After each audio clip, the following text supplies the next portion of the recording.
السلام علیکم، میں ہوں مریم ذیشان. آپ دیکھ رہے ہیں پروگرام تھنک ٹینک. میں اس وقت موجود ہیں ایاز میر صاحب، سلمان غنی صاحب، ڈاکٹر حسن عسکری صاحب اور رشید صاحب. سب ناظرین، آج باجوڑ خار کے علاقے میں خود کش دھماکہ ہوا، اور یہ دھماکہ اس وقت ہوا جب JUI کا ورکرز کنونشن جاری تھا اور بڑی تعداد میں کارکنان وہاں پر موجود تھے. اس دھماکے کے نتیجے میں درجنوں افراد زخمی ہوئے ہیں اور ہلاکتوں میں اضافے کا خدشہ بھی ظاہر کیا جا رہا ہے. ایک کے بعد ایک دہشت گردی کا واقعہ. پہلے سیکیورٹی ادارے ٹارگٹ تھے اور اب ایک سیاسی اور مذہبی جماعت کو ٹارگٹ کیا گیا ہے. اس کے محرکات کیا ہیں اور اس دھماکے کی ٹائمنگ کیا ظاہر کرتی ہے؟ اس پر ہماری جوابی حکمت عملی کیا ہونی چاہیے؟ آج ہم اسی پر بات کریں گے. ایاز صاحب، اس سے پہلے جب یوب گیریزن پر حملہ ہوا تو ہم نے افغان سرزمین کے استعمال پر تشویش کا اظہار کیا تھا. یہ حالیہ واقعات کیا پیغام دے رہے ہیں اور ہمیں اس پر کیا کرنا ہوگا؟ آپ نے یوب کا ذکر کیا، وہ جنوب میں ہے، بلوچستان کی طرف. یہ یہاں پہ شمال میں ہے. وہ سارا خطہ جو ہے، آپ اسے دہشت گردی کہیں، انسرجنسی کہیں، جنگ کہیں، اس کی لپیٹ میں ہے. اور یہ ایک کوئی واقعہ نہیں ہے. جو خیبر پختونخوا ہے، بلوچستان، اس میں حملے ہو رہے ہیں. یہ ہماری بقا کو خطرہ ہے یا نہیں ہے؟ یہ ہمارے لیے ایک ایگزسٹینشل، ہماری بقا کے حوالے سے ہمارے لیے ایک بحران ہے یا نہیں ہے؟ اگر ہے تو اس پہ ہمہ وقت توجہ نہیں دینی چاہیے. اور چیزیں چھوڑ کے جو ادارے ہمارے ہیں جن کا کام ہے ملک کو محفوظ رکھنا اور کلا کما کرنا ایسے عناصر کو، ان کو ان پہ to the exclusion of everything else, اس پہ توجہ نہیں دینی چاہیے جو ہماری بقا کو خطرہ ہے. لیکن یہ آپ ہماری یہ جو موجودہ حکومتی جو بندوبست دیکھ لیں، ہمارے جو ادارے ہیں جن کا اولین کام سیکیورٹی ہے، دہشت گردی مقابلہ ہے، انہیں آپ کہاں کا ملوث کر رہے ہیں؟ کتنی چیزوں میں آپ کر رہے ہیں؟ انہیں وہاں پہ وہ جو ہے انویسٹمنٹ اور زراعت اور فلانا اس پہ کرنا چاہیے یا اس پہ کرنا چاہیے؟ اور یہ ایک کوئی واقعہ نہیں ہے، یہ ایک پیٹرن ہے، ایک جنگ ہے جو ہم پہ مسلط کی جا رہی ہے. ہمارے ادارے اور عوام مل کے اس کا سامنا کرنا پڑے. اگر آپ نے کوئی یہاں پہ اور جنگیں انٹرنلی شروع کر دی ہیں، اداروں کو کہیں اور انوالو کیا ہے، تو یہ ملک کے ساتھ ظلم ہے، اداروں کے ساتھ ظلم ہے. لیکن ایاز صاحب، روزانہ کی بنیاد پر بارڈر پر یا دہشت گردوں کے ساتھ لڑتے ہوئے ہمارے سپاہی شہید ہو رہے ہیں. آپ جو بات کر رہے ہیں، آپ کی نظر میں جیسے آپریشن رد الفساد ہوا، ضرب عصب ہوا، ویسے ہی کوئی آپریشن شروع کرنے کی ضرورت ہے؟ دیکھیں، میں کہہ رہا ہوں کہ اگر آپ کو دہشت گردی کا اس قسم کا سامنا ہے، اس پہ دھیان دینا چاہیے یا نہیں؟ آپ کا دھیان بٹ جائے تو آپ فوکس وہاں اس پہ رکھ سکتے ہیں. آپ نے کہا ہمارے جوان شہید ہو رہے ہیں، گولیاں یہاں کھا رہے ہیں. ان کے ساتھ یہ ناانصافی نہیں ہے کہ پوری قوم، پوری ادارے، پوری ریاست جسے ہم کہتے ہیں، اس کا فوکس اس سیکیورٹی تھریٹ پہ، جو فرنٹیئر کو صرف تھریٹ نہیں ہے، وہ صرف باجوڑ یا وزیرستان یا اس کا نہیں ہے، وہ ہماری بقا کو خطرہ ہے. وہاں پہ جو ڈینجر ہے TTP سے ہے، وہاں پہ پوری ایک جو ہے شورش بلوچستان میں کھڑی ہوئی ہے. کئی تنظیمیں ہیں، خبریں آ رہی ہیں، ہمارے پاس پوری انفارمیشن نہیں ہے ان کا گٹھ جوڑ بلوچستان اور یہاں پہ جو ہے جو یلغاری جو ہیں ان کا ہے یا نہیں ہے. ہمیں بتایا گیا تھا کہ بارڈر پہ بار بن رہی ہے. اس کی حالت کیا ہے؟ کہاں تک وہ پہنچی ہے؟ کسی نے ہمیں بتایا کہ کتنے پیسے اس پہ لگے ہیں؟ وہ بار کھڑی ہے نہیں کھڑی؟ کارآمد ہے نہیں ہے؟ اس کی افادیت کیا ہے؟ یہاں پہ آپ اگر حکومتیں جو ہیں پتہ نہیں روز ناٹک کر رہی ہیں، کبھی آپ انوالو کر رہے ہیں، اداروں کو یہاں ڈال رہے ہیں، کبھی آپ وہاں ڈال رہے ہیں، کبھی پتہ نہیں کن دوروں پہ آپ لے رہے ہیں. اور بھائی، یہ جتنے دن آپ باقی ہیں، پتہ نہیں آپ نے الیکشن کرانے یا نہیں کرانے، اس پہ توجہ دیں. ٹھیک ہے، اور چیزوں کو چھوڑیں.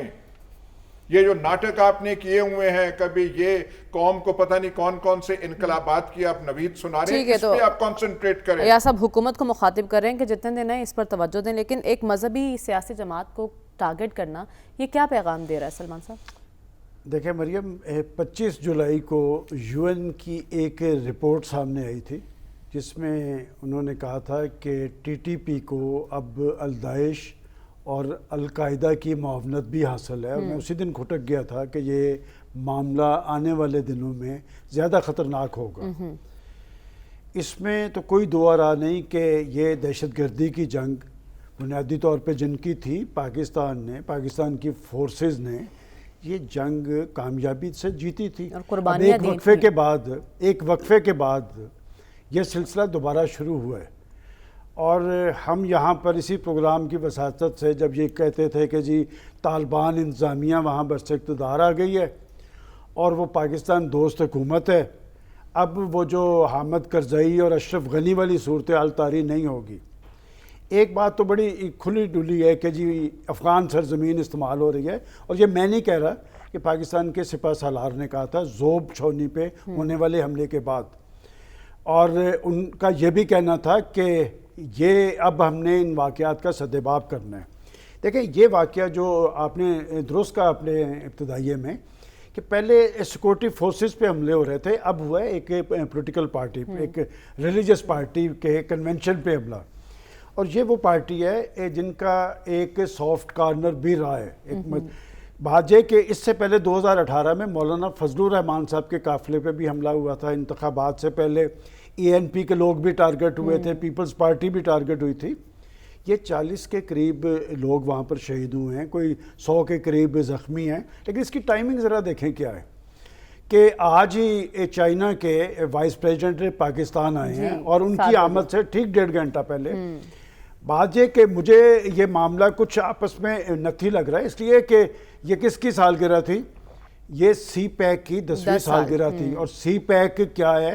میں تو ہمیشہ سے ساری صورتحال کو اسی تناظر میں لیتا ہوں کہ یہ سی پیک کس کو ہضم نہیں ہو پا رہا، کہ بات یہ کہ آپ کا دشمن سمجھتا ہے سی پیک کی اہمیت اور حیثیت تو آپ سے زیادہ ان کو پتہ ہے، یہاں پر تو ہم لوگ ٹارگٹ کر لیتے ہیں چیزوں کو، کہ یہ ٹائمنگ دیکھیں اور یہ واقعہ دیکھ لیں، اور بڑا اندوہناک واقعہ اب یہ ہے کہ آپ نے سوال یہ تھا کہ ساری صورتحال کا تدارک جس کرب سے ایاز صاحب بات کر رہے تھے، یہ بات تو درست ہے کہ یہ ملکی بقا اور سلامتی کا ایشو ہے، اور جب ہم اپنی فوج کو کہتے ہیں، ویسے فوج کا بنیادی طور پہ تو یہ کام نہیں تھا، یہ تو دہشت گردی کی جنگ اب لڑتے لڑتے یہ پاکستانی فوج اور پاکستانی فوج کے جوانوں نے بھی ایک قربانیوں کی تاریخ رقم کی ہے، اور میں ہمیشہ یہ کہتا ہوں کہ جب دہشت گردی کی لہر آئی تھی تو اس پہ نیشنل ایکشن پلان بنا تھا، ABS نے ADS کا واقعہ جو تھا پشاور کا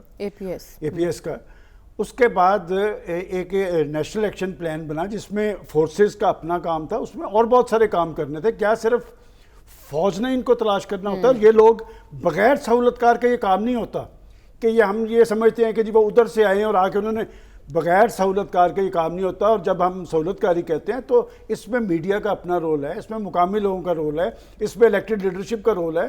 کیا پاکستان کے اندر جب ہم استحکام کی بات کرتے ہیں تو کیا یہ صرف فوج کی ذمہ داری ہے؟ میں نہیں سمجھتا، یہ الیکٹڈ گورنمنٹ کی ذمہ داری ہے اور تمام پولیٹیکل لیڈرشپ کی ذمہ داری ہے۔ آخر آج پاکستان کے اندر ایک انتشار کی کیفیت جو پیدا کی ہے وہ ہمارے دشمن نے تو نہیں کی، پاکستان کے اندر کس نے انتشار کی صورتحال؟ بھائی دنیا کی سیاسی تاریخ میں جو سیاسی لیڈرشپ ہوتی ہے وہ تو اتحاد اور یکجہتی پیدا کرتی ہے، وہ تو ملکوں کے اندر استحکام لے کے آتی ہے۔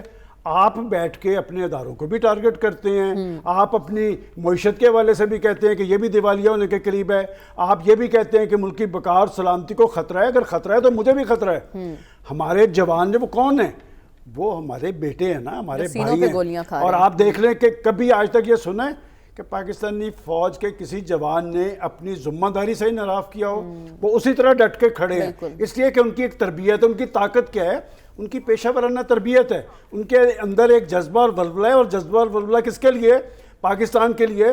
کیا یہ صرف ہمارے ان جوانوں کے اندر ہونا چاہیے؟ ہمارے اندر کیوں نہیں ہونا چاہیے؟ کیا ہمارے اندر جو دھڑکتا ہوا دل ہے وہ پاکستان کے لیے بات کیوں نہیں کرتا؟ میرا خیال ہے کہ سب کو اپنی اپنی ذمہ داری ادا کرنی چاہیے، اور میں اس معاملے کو سمجھتا ہوں کہ یہ ایک میسج ہے پاکستان کے لیے، یہ میسج ہے سی پیک کے لیے، زیادہ کمٹمنٹ سے ہمیں اپنی معاشی بحالی اور ترقی پہ کاربند ہونا چاہیے۔ ایک مضبوط اور مستحکم پاکستان ہی آگے کی طرف جائے گا، اور جو لوگ پاکستان کے اندر انتشار پیدا کر رہے ہیں ان کا کلا کامہ کرنا ضروری ہے، اور اس موقع پر سب کو متحد ہونے کی ضرورت ہے۔ لیکن ڈاکٹر صاحب، جب چینی نائب وزیر اعظم کی پاکستان آمد ہو رہی ہے، اس موقع پر یہ واقعہ رونما ہو جانا ہے، اس کی ٹائمنگ کو آپ کس طرح سے دیکھ رہے ہیں؟ دیکھیے، اگر آپ مسئلے کو ایڈریس کرنا چاہتے ہیں نا تو اس کو ڈائیسیکٹ کے ٹکڑے کر کے ایک خاص انداز میں پیش نہ کیجیے. دیکھیے یہ جو آج اٹیک ہوا ہے یہ سویلین ٹارگٹ جو ہوتے ہیں وہ ہمیشہ سافٹ ٹارگٹ سمجھے جاتے ہیں, اور خاص کر جب کنونشن ہو رہی ہو, کوئی بڑی لمبی چوڑی میٹنگ ہو رہی ہو, اس کا امپیکٹ ٹیررزم کے حوالے سے زیادہ ہوتا ہے, کیونکہ لوگ زیادہ اکٹھے ہوئے ہوتے ہیں, وہاں ہنگامہ اس قسم کی حرکت, بزدلانہ حرکت کرنا ریلیٹیولی آسان ہوتی ہے, تو یہ اس لیے یہ ٹارگٹ کیا جاتا ہے. اور اس کو سمجھنے کے لیے آپ کو 2-3 باتوں پہ توجہ دینی پڑے گی. پہلی تو یہ ہے کہ آپ کے لیے یہ ایک پیٹرن بن گیا ہے, بلوچستان کے اندر واقعات ہوئے ہیں, یکے بعد دیگرے ہوئے ہیں, زیادہ تر ہارڈ ٹارگٹ فوکس ہوا ہے, یعنی ملٹری انسٹالیشن, اڈے یا چوکیاں, اس پہ کام ہوا ہے. کے پی کے اندر بھی ہم دیکھتے ہیں, خاص کر جو پرانے ٹرائبل ایریاز ہیں, جو ڈسٹرکٹ ہیں, وہاں وہ ٹارگٹ ہوا ہے. تو اب اس کا مطلب یہ ہے کہ جس طرح ملٹری نے ایک ڈٹرمینیشن کے ساتھ ضرب عض شروع کیا تھا, اب نئے حالات میں ضرب عض تو نہیں ہو سکتا. اچھا, وہ اسٹریٹجی نہیں چل سکتی, ایک ڈیفرنٹ اسٹریٹجی چلے گی. تو ایک تو یہ ہے کہ جو ہمارے سیکیورٹی کے ادارے ہیں ان کی پہلی پرائیورٹی یہ ہونی چاہیے اس اسٹیج کے اوپر کہ جو ہمارے ویسٹرن بارڈر ہے افغانستان, اور ہمارے جو 2 صوبے ہیں کے پی اور بلوچستان, ان کے اندر اس کو کس طرح ڈیل کرنا ہے, اور اس کے لیے ترجیحات میں فرق ڈالنا پڑے گا, فوکس وہاں کرنا پڑے گا, اور وہاں پہ اس سٹیج پہ انٹیلیجنس بیسڈ آپریشن کام کریں گے. جو ضرب عض تھا وہ ایک ڈیفرنٹ اسٹریٹجی تھی. اب آپ کو انٹیلیجنس بیسڈ اسپیسیفک ٹارگٹس آپ کو ڈھونڈنے ہوں گے. اچھا, دوسرا اس کا مطلب یہ ہے کہ آپ کی توجہ باقی کاموں کی بجائے اس طرف ہونی چاہیے, نمبر 1. نمبر 2 جو آپ کو کرنا ضروری ہے وہ یہ ہے کہ آپ لوکل سپورٹ موبلائز کریں. لوکل سپورٹ کے بغیر آپ یہ کام نہیں کر سکتے. اس کا مطلب یہ ہے کہ آپ کو اسی پارٹی کے ساتھ بیٹھ کے یہ سمجھنے کی کوشش کرنی چاہیے کہ اس پارٹی پہ کیوں حملہ ہوا ہے. اچھا, اور اس سے پہلے بھی ہوئے ہیں جے یو آئی پہ وقتاً فوقتاً حملے میں, اگر آپ تاریخ کو دیکھیں تو آپ یہ دیکھیں کہ ٹارگٹ کیا ہے, ٹارگٹ یہ کیوں ہوا ہے, ان کا پوائنٹ آف ویو سمجھنے کی کوشش کریں. تیسرا پھر آپ کو یہ ہے کہ اس قسم کے حملے جہاں بیرونی فیکٹر ہوتے ہیں, جس طرح آپ نے بیرونی فیکٹر کو ہائی لائٹ کیا کہ چین والے آ رہے تھے اس لیے یہ ہو گیا, لیکن جب چین والے نہیں آتے تب بھی حملے ہوئے ہیں. اس وقت آپ یہ فوکس یہ کر رہی ہیں کہ انٹرنیشنل کانسپریسی ہے. جب اس قسم کے واقعات ہوتے ہیں نا تو اس میں ایکسٹرنل فیکٹر بھی ہوتے ہیں اور انٹرنل فیکٹر بھی ہوتے ہیں, دونوں کو آپ کو ایڈریس کرنا ہے. آپ کو دیکھنا یہ ہے کہ پاکستان میں ان عناصر کی سمپتی, ان عناصر کی سپورٹ کون کرتا ہے. یہ انٹیلیجنس کام کر سکتی, ان کو پتا ہوتا ہے, ان کو پتا ہے کہ سپورٹ بیس کیا ہے, اس کے باوجود اس قسم کے واقعات ہو رہے ہیں. پھر یہ ہے کہ ہمیں بارڈر مینجمنٹ کے متعلق کوئی انفارمیشن نہیں ہے افغانستان بارڈر پہ, کہ جس طرح فینس کا بھی ذکر ہوا ہے. مثلا یہ ہمیں یہ بتایا گیا کہ فینس ہوگا, اس کے علاوہ پھر انہوں نے قلعے بنائے جس کو اسٹیشنز کہتے ہیں, جس کو سیکیورٹی اسٹیشنز, جہاں سے یہ آپریٹ کرتے ہیں, مانیٹرنگ کرتے ہیں. اور پھر ان کے پاس جو بارڈر مانیٹرنگ ہے, فینس مانیٹرنگ ہے, اس کا سسٹم کیا ہے, ہیومن مانیٹرنگ ہے یا ان کے پاس ہیومن مانیٹرنگ کے علاوہ ٹیکنالوجیکل مانیٹرنگ بھی ہوتی ہے, وہ کون سی مانیٹرنگ یہ کر رہے ہیں. بھئی آپ اس پہ ٹیکنیکل اسسٹنس لیں, ٹیکنیکل کام کریں, ہیومن سپورٹ بیس بلڈ کریں. ان علاقوں میں آپ کا سپورٹ بیس کتنا ہے, اور سپورٹ بیس اس وقت بنتا ہے جب آپ وہاں کی عوام کی فلاح کے لیے کام کریں. جو غربت اور افلاس ہے ان علاقوں میں, بلوچستان میں چلے جائیے, جو غربت اور افلاس وہاں ہے, جو اب کے پی کے ٹرائبل ایریا میں چلے جائیے, وہاں ایک نوجوان کے لیے کیا آپشنز ہیں, ملک سے باہر چلا جائے, اللہ کرے اس کو موقع مل جائے. اب وہ پھر چڑھ جاتا ہے ہتھے یہ اس قسم کے گڑبڑ کے ذریعے جو باہر بھیجتے ہیں, جو 7, 8, 15, 20 لاکھ روپیہ آپ سے لیتے ہیں اور پھر آپ کو وہ کہیں سمندر میں پھینک آتے ہیں.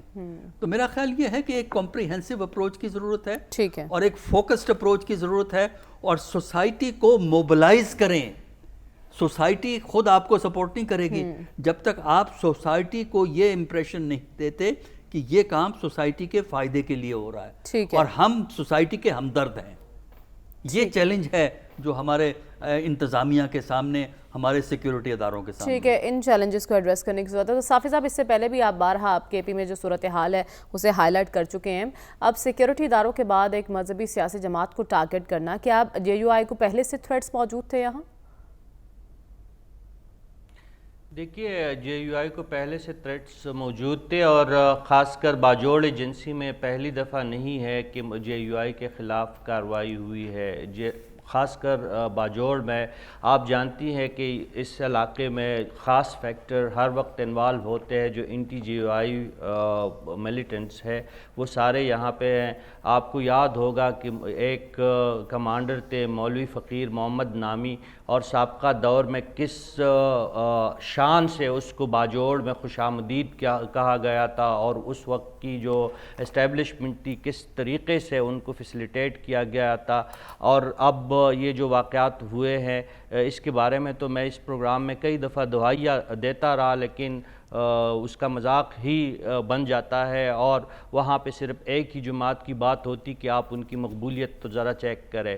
واقعی اس جماعت کی مقبولیت ہوگی اور وہ لوگوں کو عزیز بھی ہوگی، لیکن میں نے آپ کے سامنے بارہا یہ گزارش کی ہے کہ خیبر پختونخوا اور سرحدی پٹی کے لوگوں کا کسی مقبول لیڈر یا کسی مقبول پارٹی سے سروکار نہیں ہے. ان کے جان و مال محفوظ نہیں ہے، وہ بارود کے ڈیر پہ بیٹھے ہوئے ہیں. اور آج آپ نے دیکھ لیا کہ جیسے ہی کچھ انتخابی ایک بہت معمولی سطح پہ، یعنی تحصیل کے سطح پہ ایک چھوٹا سا کنونشن ہو رہا تھا، اور جس میں تمام کے تمام تقریباً آپ کے پروگرام سے آنے سے پہلے میری IG خیبر پختونخوا اختر حیات گنڈاپور سے بات ہو رہی تھی، جتنے بھی لوگ تھے یا تو زخمی ہوئے ہیں یا پھر شہید ہوئے ہیں. ابھی خدا نہ کرے لیکن یہ جو اموات کی تعداد ہے، جو شہادتوں کی تعداد ہے، یہ مزید بڑھ سکتی ہے. ضیاء اللہ جان تحصیل امیر جان سے گئے ہیں جو خار کے JUI کے امیر تھے. ایک سیکٹری اطلاعات ہے جمعیت علماء اسلام کے حاجی مجاہد، نوجوان بیٹے کے ساتھ باپ بیٹے دونوں شہید ہوئے ہیں. یہ عجیب سی صورتحال ہے، اور پہلی دفعہ میں دیکھ رہا تھا، ابھی میں اپنا فون چیک کر رہا تھا کہ آدھا گھنٹہ پہلے ہی طالبان حکومت نے، طالبان کی عبوری حکومت کے ترجمان نے ان کے آفیشیل ان کے نمبر سے مجھے اس واقعے کی مذمت اور اس واقعے میں تمام لوگ جو ہے ان کو شہداء قرار دیا ہے افغان طالبان نے. اب ہم اپنا جو خون ہے کس کے ہاتھ پہ تلاش کرے؟ وہاں سے بھی ان کو شہید کہا جا رہا ہے، یہاں پہ بھی ان کو شہید کہا جا رہا ہے. اور JUI کی تو مسلسل یہ ہے کہ مولانا فضل الرحمان پہ ذاتی طور پر 4 حملے ہو چکے ہیں. جب بھی انتخابات کا ماحول بنتا ہے، ایسے موقع پر جب وفاقی حکومت کے جانے میں چند روز باقی رہ گئے ہیں، ایک انتخابی ماحول بننا ہے، اس کے بعد نگران سیٹ اپ نے آنا ہے، لیکن KP میں تو آلریڈی ایک نگران سیٹ اپ موجود ہے، تو کس کی ذمہ داری بنتی ہے صورتحال کو کنٹرول کرنا؟ ظاہر ہے یہ تو پہلی ذمہ داری تو ان لوگوں کی ہے، سیکیورٹی فورسز کی ہے. IG خیبر پختونخوا مجھے بتا رہے تھے کہ یہ علی مسجد جو 3 دن پہلے کا واقع خیبر ایجنسی میں عدنان افریدی نے جو بہادری کی جو ایک داستان رقم کی کہ جا کے خودکش کے ساتھ لپیٹ گیا، وہ اس کو روکنے کے لیے اس نے اپنی جان کا نذرانہ پیش کیا اور پوری مسجد میں موجود لوگوں کی جانوں کو بچایا. یہاں پہ بھی سیکیورٹی فورسز نے اپنی بھرپور کوشش کی ہے، لیکن اب خودکش کا کیا کیا جائے؟ یہ جو باتیں ہم پہلے کہتے رہے ہیں کہ دیکھیں آپ سرحدوں کو اس طرح ان لوگوں کے لیے نہ کھولے. ماضی قریب میں جو میں یہاں پہ آپ کے سامنے بتاتا رہا، کہتا رہا، جو اس وقت کی سیکیورٹی اسٹیبلشمنٹ تھی اور اس وقت کی حکومت تھی کہ نہ آنے دیا کریں ان لوگوں کو. اب یہ زیادہ غالب امکان تو یہ ہے کہ یہ جو باجوڑ کا واقعہ ہے یہ شاید TTP نے بھی نہ کیا ہو، یہ ISKP کی کارروائی لگتی ہے کیونکہ وہ وہاں پہ بہت زیادہ ایکٹیو ہے. القاعدہ کے بارے میں سلمان غنی صاحب نے اپنی تھوڑی دیر پہلے کہا کہ یہ تمام دہشت گرد تنظیمیں دراصل ایک ہی ہے، ان ان کا ایجنڈا ایک ہی ہوتا ہے, ایک ہی پلیٹ فارم کے نیچے وہ اکٹھے ہو رہے ہیں. آپ بار بار فینس کی بات کر رہے ہیں, فینس کا کیا کیا جائے جب خود ہی آپ کے سابقہ اسٹیبلشمنٹ نے 40,000 اور 45,000 دہشت گردوں کے لیے راستے کھول دیا اور ان کو لائسنس یافتہ اسلحہ ان کے ٹھیک ہے, لیکن آپ نے کہا کہ افغان اب انتظامیہ کی ان کو طرف آپ سے اس کی تلاش کریں مذمت نا. کی جا رہی ہے. یا سب جب ایسے میں افغان انتظامیہ مذمت کر رہی ہے ان دھماکوں کی, لیکن وہ اپنی سرزمین کو ہمارے خلاف استعمال ہونے سے کیوں نہیں روک پا رہی؟ کیا عجیب بات ہے. 40 سال سے آپ افغانستان میں آگ لگانے میں مصروف رہے ہیں, ہر وہاں کے کام میں آپ مداخلت کرتے رہے ہیں. آپ پتہ نہیں وہاں پہ کون کون سے قلعے اسٹریٹجک ڈیپتھ کے بنانے وہ آپ لگے تھے. پوری ہندوستان کی تاریخ آپ پڑھ لیں, کچھ ہمیں تاریخ کا مطالعہ کرنا چاہیے. ہندوستان کو جب مسلمان سلطنتیں بھی تھیں ہمیشہ خطرہ ویسٹرن بارڈر سے آتا تھا. تمام انویڈرز سوائے مغلوں کے سینٹرل ایشیا سے آئے تھے, وہ بھی کابل کے حکمران تھے, بعد میں بنے, وہاں سے آیا ہے. 40 سال سے آپ وہاں پہ یہ کر رہے ہیں, پکھنڈ ہم وہاں پہ افغانستان میں کر رہے ہیں, نہ ہمیں کچھ سمجھ کہ اس کے نتائج کیا ہوں گے. اور ہماری اسٹریٹجک پالیسی کیا رہی ہے؟ دشمن مشرق کی طرف, غوری میزائل مشرق کی طرف, ایٹم بام مشرق کی طرف, باقی سارا اسلحہ شسلہ ٹینک ڈویژن وہاں, خطرہ ہمیں یہاں سے ہے. یہ جو صافی صاحب کہہ رہے ہیں کہ وہاں پہ بارود کا ڈھیر بنا ہوا ہے, یہ بارود کا ڈھیر پچھلے 40 سال سے بنا ہے. جب یہاں پہ امریکن انویژن ہوئی افغانستان کی تو ہمیں اتنی سینس نہیں تھی کہ وہاں سے القاعدہ اور طالبان کو روکیں. وہ آئے اور اسی یہ صافی صاحب کے علاقے کا جو سارا ٹرائبل سٹرکچر ہے وہ القاعدہ اور طالبان ہے, انہوں نے ایلیمنیٹ کر دیا, ایلیمنیٹ فزیکلی کیا. تمام ملک یہ وہ وہاں کے جو پرانا انگریزوں کا بنایا ہوا سسٹم تھا جس کی توثیق قائد اعظم نے کی تھی, اور قائد اعظم نے ٹرائبسمن کو کہا تھا کہ یہ جو ہے سسٹم ہمیشہ رہے گا, ہم نے اب آ کے وہ ختم کیا. وہ کچھ تو سوچ لیں, ایک ایسا ہمارا ایک ملک ہے وہاں پہ ہم نے پرائیورٹیز ہم سیٹ نہیں کر سکے. ہم کن جنگوں میں کن خوابوں میں ہم ملوث رہے ہیں. آج ہمارے پاس 2 پرابلمز ہیں صرف, سب سے جو ہماری ایک معاشی, ہم کنگال ہو گئے ہیں. لفظ ہے کنگال, یہ جو ہے نا ہم ڈیفالٹ سے بچ گئے ہیں, وہ ہمارا گداگروں والا حال ہے وہ, اور security situation on the western border. ٹھیک ہے, ایک معاشی صورتحال, دوسرا امن و امان کی صورتحال, 2 بڑے چیلنج ہیں ہمارے لیے. لیکن بات میں کر رہی ہوں افغان انتظامیہ دہشت گردی کا سدباب کیوں نہیں کر پائی؟ دیکھیں بات یہ کہ ابھی جیسے کہا گیا کہ ہم وہاں پر آگ لگانے پہ, مجھے بڑے افسوس سے یہ بات کہنا پڑتی ہے کہ ہم وہاں پر آگ لگانے میں مصروف تھے. کیا ہمیں وہاں پر ہمیں یہ نہیں پتا تھا کہ وہاں پر اس کے اثرات پاکستان پہ آئیں گے؟ 40-50 لاکھ مہاجرین ہمارے پاس مہمان موجود ہیں, اور اس کے بعد پاکستان نے ایک طویل قربانیوں کی تاریخ رقم کی. کہہ کیا رہا تھا پاکستان؟ آگ انہوں نے نہیں لگائی, پاکستان نے آگ انہوں نے لگائی جو مسلط ہوئے وہاں پر آ کے, جو اپنا وہاں پر تسلط قائم کرنا چاہتے تھے. ہم ان کا نام نہیں لیتے اس لیے کہ وہاں پر انہیں ایک بہت بڑی شکست ہوئی ہے. وہ 52 ممالک تھے, امریکہ وہ پتھر چاٹ کے وہاں سے گیا ہے, برطانیہ بھی پتھر چاٹ کے گیا تھا, امریکہ بھی گیا تھا. پاکستان تو یہ بات کر رہا تھا کہ وہاں پر امن ہونا چاہیے. پاکستان نے ایک پازیٹیو رول ادا کیا ہے, اور میں ہمیشہ کہتا ہوں کہ اگر پاکستان نے ایک سٹانس لیا تھا کہ اس میں خطے کے ایشوز جو ہیں اس خطے میں حل ہونے چاہیے, رشیا کو ساتھ ملایا, چین کو ساتھ ملایا, ایران کے ساتھ بات کی, ترکی ساتھ کھڑا تھا, اور وہاں پر وہ ایک حکومت قائم کی جس کے بارے میں تاثر یہ تھا کہ وہ پاکستان دوست حکومت ہے. اب بات یہ کہ اگر وہ وہاں پر اپنی گرپ ہی قائم نہیں کر پائے, دیکھیں وہاں پر وہ کوئی الیکٹڈ گورنمنٹ نہیں ہے, ان کے ریٹ نہیں قائم ہوئے ابھی تک ان کی. اور ابھی صافی صاحب نے جو کہا ہے انہوں نے بالکل مذمت کی ہے, لیکن پچھلے دنوں جب زوب پہ حملہ ہوا تھا تو وہ جواب میں کہہ رہے تھے کہ آپ بھی اپنے خطے میں ریٹ قائم کریں.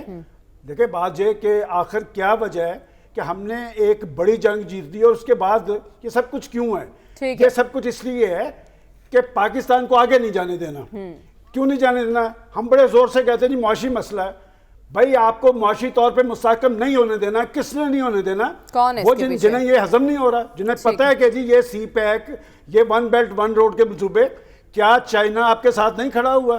ابھی مجھے پروفیسر صاحب بتا رہے تھے اسی پروگرام سے پہلے کہ انہوں نے غیر معمولی پاکستان کی مدد کی ٹھیک ہے. چین کے ساتھ پاکستان کی دوستی نہیں ہضم ہو رہی. کس کو نہیں ہو رہی؟ انڈیا کو نہیں ہو رہی, ڈاکٹر امریکہ صاحب کو سے نہیں ہو پوچھ رہی. رہے تھے نا کس کو ہضم نہیں ہو رہا سب کچھ. ڈاکٹر صاحب یقین دہانیوں کے باوجود افغان انتظامیہ کیوں نہیں کنٹرول کر پائی ٹی ٹی پی کو؟ دیکھیے اس لیے کہ اب افغان انتظامیہ اس پوزیشن میں نہیں ہے, ان کی اپنی رٹ جو ہے وہ مؤثر نہیں ہے اور نہ ہی ان میں کیپیبلٹی ہے. اور دوسرا یہ ہے کہ جو ٹی ٹی پی ہے جو پاکستان میں دہشت گردی کرتی ہے ایک پلیئر کے طور پہ, وہ اور افغان طالبان میں نظریاتی ہم آہنگی ہے. ہم نظریاتی فیکٹر کو کیوں بھول جاتے ہیں؟ پاکستان کے اندر بھی لوگ موجود ہیں جو نظریاتی طور پر طالبان کے ساتھ ہیں. ٹھیک ہے, یہ ہیں ہمارے ہاں. لیکن اس لیے تو دیکھیے پرابلم ہماری یہ ہے اور آج تک رہی ہے, لیکن ماضی کو چھوڑیے, جو ہونا تھا ہو گیا, جو بھگت لیا ہم نے. آئندہ بھی آپ کی پالیسی خواہشات پہ نہیں بن سکتی. ہماری پالیسی, افغان پالیسی خواہشات پہ ہوتی ہے. طالبان آئے 2021 اگست میں, ہم نے کہا ہمارے ساتھی آ گئے. ٹھیک ہے بھائی آپ کس طرح ساتھی کی بات کرتے ہیں؟ وہ ایک پولیٹیکل اینٹی ہے, ایک نظریاتی اینٹی ہے, اس کا ایک ایجنڈا ہے, اس نے اس ایجنڈے کو پرسو کرنا ہے. آپ کی فورن پالیسی کیسے وہ پرسو کر سکتا ہے؟ کیا آپ افغانستان کی فورن پالیسی پرسو کریں گے؟ طالبان کی فورن پالیسی پرسو کریں گے؟ اگر آپ طالبان کی خارجہ پالیسی پرسو نہیں کر سکتے تو آپ یہ کیوں ایکسپیکٹ کرتے ہیں کہ کابل کی حکومت آپ کی فورن پالیسی کو کرے گی؟ ٹھیک ہے, تو اس پر ہمیں کیا کرنے کی ضرورت ہے؟ صافی صاحب ہماری اب جوابی حکمت عملی کیا ہونی چاہیے اس پر؟ دیکھیں جوابی حکمت عملی تو یہی ہونی چاہیے کہ عوام کو تحفظ فراہم کرنا ہے. میں آپ کو بار بار بتا رہا ہوں کہ ٹھیک ہے جو ہم گفتگو کر رہے ہیں یہ کسی انٹرنیشنل مقالے کے لیے تو درست ہے, اس پہ آپ کسی عالمی فورم پہ تو لوگوں کو کچھ دیر کے لیے مصروف رکھ سکتے ہیں, لیکن جو گراؤنڈ پہ موجود صورتحال ہے, یہ جو ہم بحث کر رہے ہیں, اس سے وہ اس کی کوئی مطابقت نہیں ہے. یہ جو میں باجوڑ کی بات کر رہا ہوں, یہ وہاں پہ زمینی حالت سمجھے بغیر آپ اس پہ تبصرہ اس طرح نہیں کر سکتے.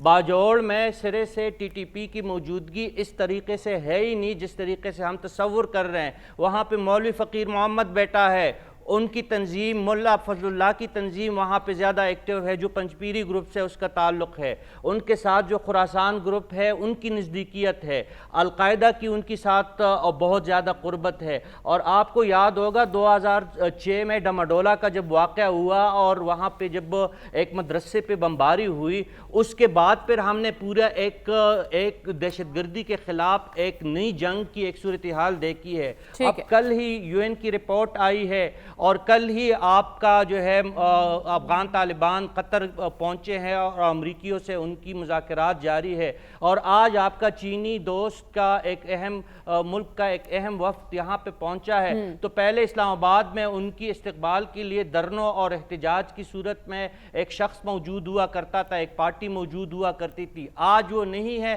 آپ کے مغرب پہ ان کا سرخ استقبال کیا گیا. آج اسلام آباد کا جو در و دیوار ہے وہ سجا ہوا ہے, لیکن آپ کے جو مغربی سرحد ہے وہ خون آلود کر دیا گیا. یہ سلمان غنی صاحب جو آپ کو بتا رہے اس پہ غور کرے. کون ہے جب یہاں پہ جب چین کی سرگرمیاں بڑھتی ہے, چین کے ساتھ ہماری قربت بڑھتی ہے, سی پیک کا کوئی یعنی آپ بھی کہہ رہے ہیں کہ چین کے ساتھ ہماری قربت ہے کسی کو ہضم نہیں ہو رہی ہے. ہمیں پروگرام میں آگے بڑھنا اور بات کرنی ہے. پرتشدد انتہا پسندی کی روک تھام کا بل آج سینٹ میں پیش کیا گیا لیکن اسے ایجنڈے سے ڈراپ کر دیا گیا ہے. اس کی کیا وجوہات ہیں, اس پر بات کریں گے اس بریک کے بعد. اسٹے ود اس.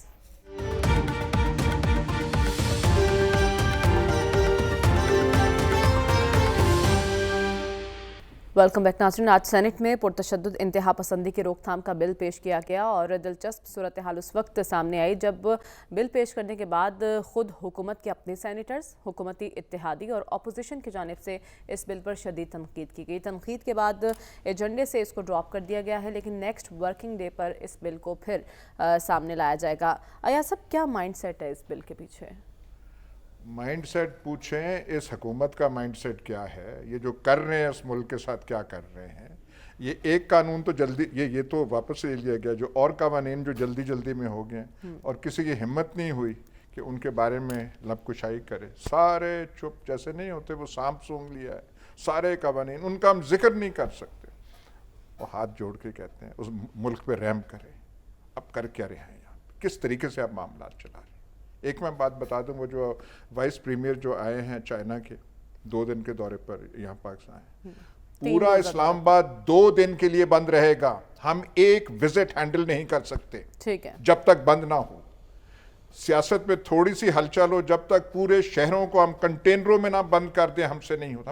ہم نے اس ملک کا بنا کیا دیا ہے, اور خدارہ جو آپ کا کام ہے اس پہ رکھیں, جو سیاستدانوں کا کام ہے وہاں پہ اجلت میں قانون سازیاں اور بل کی منظوری حکومت جاری ہے اور جلدی جلدی میں بل منظور ہونا, لیکن اپنے ہی اس بل پر تنقید کر رہے ہیں, اس کی کیا وجہ ہے؟ دیکھیں, ایک بات تو ہے کہ چینی پریزیڈنٹ نے آنا ہو یا چینی وائس پریزیڈنٹ آنا ہو, آگ ضرور لگتی ہے. اور اسلام آباد میں اگر سیکورٹی اقدامات کیے ہیں تو اس دوست کے لیے کیے ہیں جس نے برے وقت پہ آپ کے ساتھ کھڑا ہوا ہے.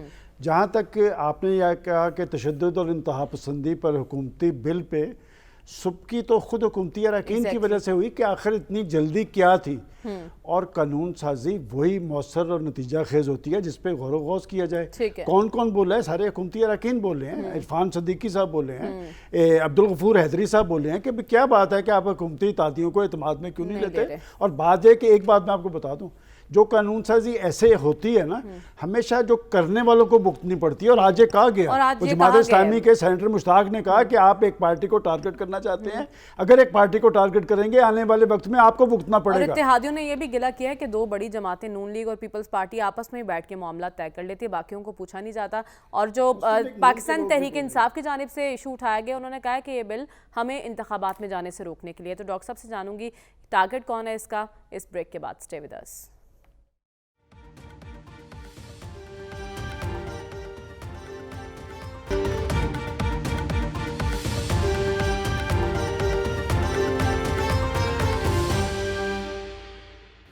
ویلکم بیک ناظرین. ڈاکٹر صاحب, آپ کی نظر میں حکومتی اس بل کا ہدف موجودہ اپوزیشن یا کچھ اور؟ دیکھیے, پہلی تو بات یہ ہے کہ جب آپ کی ٹرم ختم ہو رہی ہو تو اس قسم کا لا نہیں لانا چاہیے, اور اس قسم کی تیزی سے اس قسم کے لا کو نہیں لانا چاہیے. اور اس کا دیکھیے, ٹارگٹ اگر آپ نے کرنا ہے, آلریڈی پارٹیز بین کرنے کی پروویژن پاکستان کے لا اور آئین میں موجود ہے. اس کو ایک سائڈ پہ کر کے یہ جو ہے نا کہ ایک ایگزیکٹو آرڈر سے ہم بین کریں. ٹارگٹ تو وہی پارٹی ہے جس پارٹی کا آج کل ٹارگٹ ہے. اس وقت آج کل تو ایک ہی پارٹی ٹارگٹ ہے نا ہر قسم کی معاملات میں, اسی پارٹی کے لیے یہ لا بن رہا تھا. لیکن یہ بھول رہے ہیں کہ اس قسم کا اوپن اینڈڈ لا اگر آپ بنائیں گے, کل کو اگلوں دوسروں کو بھی پڑھ سکتا ہے یہ لا. تو میرے نزدیک جو لا بدنیتی کی بنیاد پہ ہو, اور جو لا بنیادی تصورات, جو آئین کے بنیادی تصورات کو نفی کرے, اس کو لا کو کبھی نہیں بنانا چاہیے. اور یہ افسوس کی بات ہے کہ حکومت جو ہے جاتے ہوئے ایسے لا کو بنانا چاہتی ہے جو کہ پاکستان کے آئین اور پاکستان کے بنیاد کو توڑنے کی کوشش کرتا ہے. جب آپ اپنے مخالف کو قانون کے ذریعے سیاسی میدان سے نکالیں گے تو سیاست خود بخود ختم ہو جاتی ہے. تو میرے نزدیک یہ سیلف ڈسٹرکٹیو, اگر یہ لا بنتا ہے تو پی ایم ایل این اپنے پاؤں پہ خود کلہاڑی مارے گی. کل کو یہی لا ان کے خلاف استعمال ہوگا, کیونکہ یہ ساری عمر اقتدار میں نہیں رہیں گے. کل کو ہو سکتا ہے کوئی ادارہ اقتدار میں آ جائے, کل کو ہو سکتا ہے کوئی اور پارٹی اقتدار میں آ جائے, تو پھر یہی لا ان کے خلاف استعمال ہوگا. تو پرہیز کرنا چاہیے, اور یہ بیہودہ قسم کی ایفرٹ. یہی کنسرنز شو کیے گئے ہیں کہ کل کو کوئی بھی اس بل کا شکار ہو سکتا ہے. لیکن بات آپ جمہوریت کی کرتے ہیں, لیکن صافی صاحب, حکومت نے اپنوں کو ہی اعتماد میں نہیں لیا اس بل پر.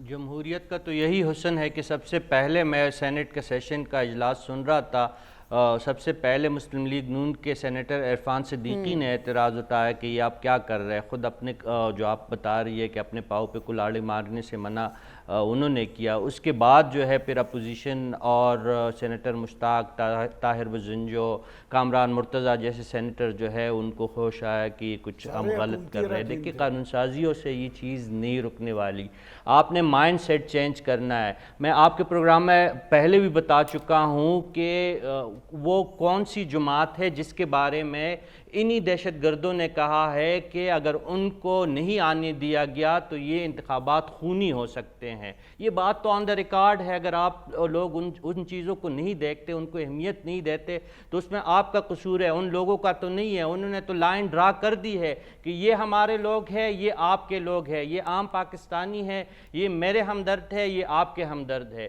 اب آپ کو اگر سمجھ نہیں لگ رہی تو آپ قانون سازیاں بناتے رہے. 1997 میں آپ نے انسداد دہشت گردی ایکٹ پاس کیا ہے, 2 دفعہ اس میں آپ نے ترامیم کر دی ہے, آپ نے دہشت گردی کنٹرول کر دی ہے. خود فوج کے ترجمان اس دن کہہ رہے تھے کہ دنیا کے لیے 9/11 کے بعد دہشت گردی شروع ہوئی ہے, پاکستان تو 1979 سے دہشت گردی کے خلاف جنگیں لڑ رہا ہے, لیکن آج تک ہمیں کامیابی کیوں نہیں مل رہی؟ کامیابی اس لیے نہیں مل رہی ہے کہ دہشت گردوں کو ہمارے اندر سے سپورٹ حاصل ہے, ہمارے اندر سے ان کو ہمدردیاں حاصل ہے. جب تک ہم دہشت گردوں کے لیے اپنے سافٹ کارنر کو چینج نہیں کریں گے اور دہشت گردوں کو اپنے آپ سے الگ نہیں کریں گے, آپ لاکھ قانون سازیاں کریں, آپ لاکھ آپریشن کریں, آپ لاکھ جو ہے کٹ پتلیوں کو بٹائیں, آپ کچھ بھی کریں, آپ کا مسئلہ حل نہیں ہونا والا. ٹھیک ہے, تو آپ کہہ رہے ہیں قانون سازیوں سے تو معاملات حل ہونے والے نہیں ہیں. پروگرام کا وقت ختم ہوا جاتا ہے, ہمیں اجازت دیجیے. آپ سے انشاءاللہ اگلے ہفتے ملاقات ہوگی. اللہ حافظ.